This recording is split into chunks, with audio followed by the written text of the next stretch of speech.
السلام علیکم ورحمۃ اللہ وبرکاتہ۔ کل کی ویڈیو میں ہم نے حضرت ابراہیم علیہ السلام کی آزمائش اور امتحان کے بارے میں پڑھا تھا۔ وہ امتحان ایک تو انہوں نے اپنی قوم کے خلاف آواز اٹھانی تھی اور دوسرا ان کو آگ میں ڈالا گیا۔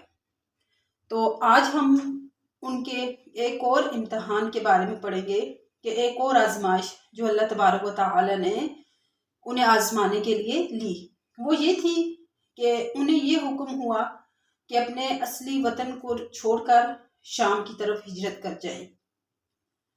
حضرت ابراہیم علیہ السلام نے رضائے خدا بندی، اللہ تبارک و تعالی کی رضا کی طلب میں قوم اور وطن کو بھی چھوڑ دیا اور اپنی اہل و عیال ہجرت کر کے شام میں چلے آئے۔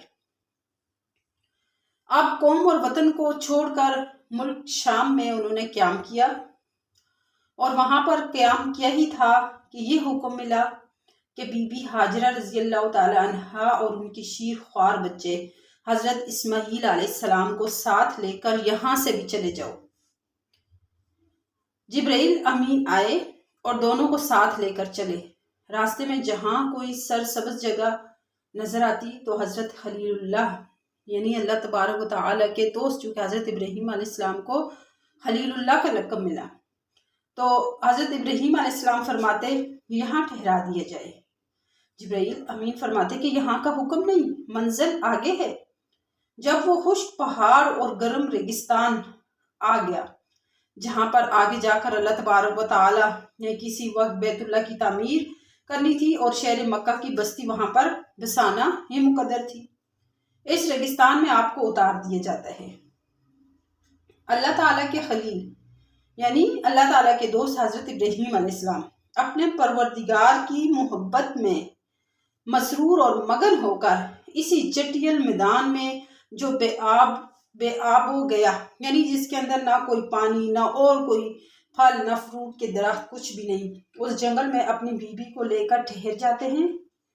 لیکن یہ امتحان اسی پر ختم نہیں ہو جاتا، بلکہ اب حضرت ابراہیم علیہ السلام کو حکم ملتا ہے کہ بیوی اور بچے کو یہیں چھوڑ دیں اور خود ملک شام واپس چلے جائیں۔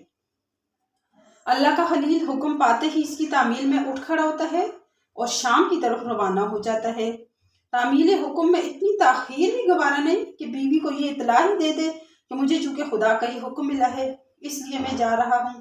حضرت حاجرہ علیہ السلام جب آپ کو جاتے ہوئے دیکھتی ہیں تو پکارتی ہیں، مگر آپ جواب نہیں دیتے۔ پھر پکارتی ہیں اور کہتی ہیں کہ آپ ہمیں اس بیابان جنگل میں کہاں چھوڑ کے جا رہے ہیں، اس کا بھی جواب نہیں دیتے۔ مگر وہ بیوی بھی تو خلیل اللہ کی بیوی ہے نا، وہ سمجھ گئی کہ ماجرا کچھ اور ہے اور کہنے لگی کیا آپ کو اللہ تعالیٰ کا کوئی حکم ملا ہے؟ آپ نے فرمایا ہاں۔ حضرت حاجرہ علیہ السلام کو بھی جب حکم خداوندی کا علم ہو گیا تو نہایت اطمینان کے ساتھ فرمایا کہ جائیے، جس مالک نے آپ کو چلے جانے کا حکم فرمایا ہے وہ ہمیں کبھی بھی ضائع نہیں کرے گا۔ اب حضرت حاجرہ اپنے شیر خوار بچے کے ساتھ اس جنگل میں وقت گزارنے لگتی ہیں۔ پیاس کی شدت پانی کی تلاش پر مجبور کرتی ہے۔ بچے کو کھلے میدان میں چھوڑ کر صفا اور مروہ کی پہاڑیوں پر بار بار چڑھتی اترتی ہیں کہ کہیں پانی کے آثار نظر آئیں یا کوئی انسان نظر آ جائے جس سے کچھ معلومات حاصل کریں۔ 7 مرتبہ کی دوڑ دھوپ کے بعد مایوس ہو کر بچے کے پاس لوٹ آتی ہیں۔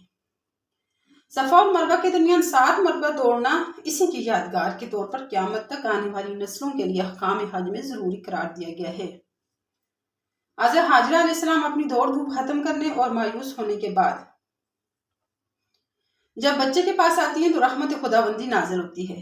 جبرائیل امین آتے ہیں اور اس خشک ریگستان کی زمین سے پانی کا ایک چشمہ نکال دیتے ہیں جس کا نام آج زمزم ہے۔ پانی کو دیکھ کر اول سب سے پہلے تو جانور آنے لگتے ہیں، پھر جانوروں کو دیکھ کر انسان پہنچتے ہیں اور پھر یوں مکہ کی آبادی کا سامان ہو جاتا ہے اور ضروریات زندگی کی کچھ آسانیاں مہیا ہو جاتی ہیں۔ نومولود بچہ جن کو آج حضرت اسماعیل علیہ السلام کہا جاتا ہے نشو و نما پاتے ہیں، کام کاج کے قابل ہو جاتے ہیں۔ حضرت ابراہیم علیہ السلام اللہ تعالیٰ کے حکم سے کبھی کبھی تشریف لاتے ہیں، اپنی بیوی اور بچے کو دیکھ جاتے ہیں۔ اس وقت پھر اللہ تعالیٰ اپنے خلیل کا تیسرا امتحان لیتے ہیں۔ یہ بچہ اس بے کسی اور بے سر و سامانی میں پروان چڑھا، بظاہر اسباب باپ کی تربیت اور شفقت سے بھی محروم رہا۔ اب والد ماجد کو بظاہر یہ حکم ملتا ہے کہ اس بچے کو اپنے ہاتھ سے ذبح کر دو، جیسے کہ سورہ صافات میں آتا ہے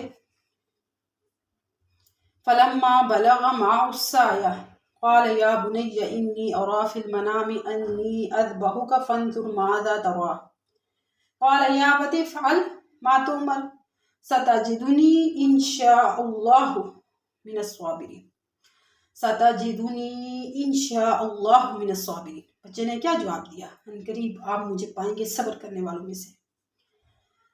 اس کے بعد کا واقعہ ہر مسلمان جانتا ہے کہ حضرت خلیل اللہ حضرت ابراہیم علیہ السلام اپنے صاحبزادے کو ذبح کرنے کے لیے مینا کے جنگل میں لے گئے اور اپنی طرف سے حکم خداوندی کی پوری تعمیل کر دی، مگر وہاں مقصود بچے کو ذبح کرانا نہیں بلکہ ایک شفیق باپ کا امتحان کر لینا تھا۔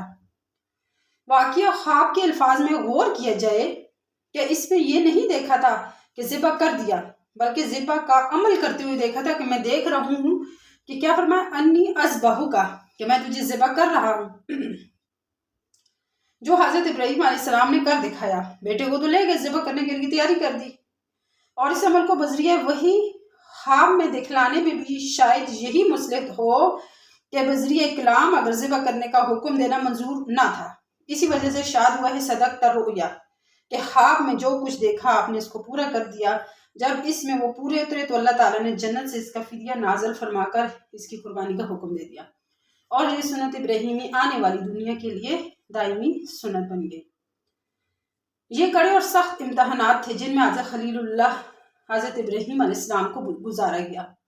اس کے ساتھ ہی دوسرے بہت سے اعمال اور احکام کی پابندیاں آپ پر عائد کی گئیں، جن میں سے 10 خصائل فطرت کے نام سے موسوم ہیں، جن کا تعلق بدن کی صفائی ستھرائی اور پاکی سے ہے۔ یہ خصائل فطرت آنے والی تمام امتوں کے لیے بھی مستقل احکام بن گئے، اور پھر حضرت انبیاء علیہ السلام نے اپنی امت کو ان تمام امور کے لیے تاکیدی احکام بھی دیے۔ تو یہ تھی ان کی ایک آزمائش جس میں حضرت ابراہیم علیہ السلام پورے اترے، فَأَتَمَّهُنَّ، یعنی انہوں نے اپنے امتحانات کو اچھے طریقے سے پاس کر دیا، وَمَا عَلَيْنَا إِلَّا الْبَلَاغُ۔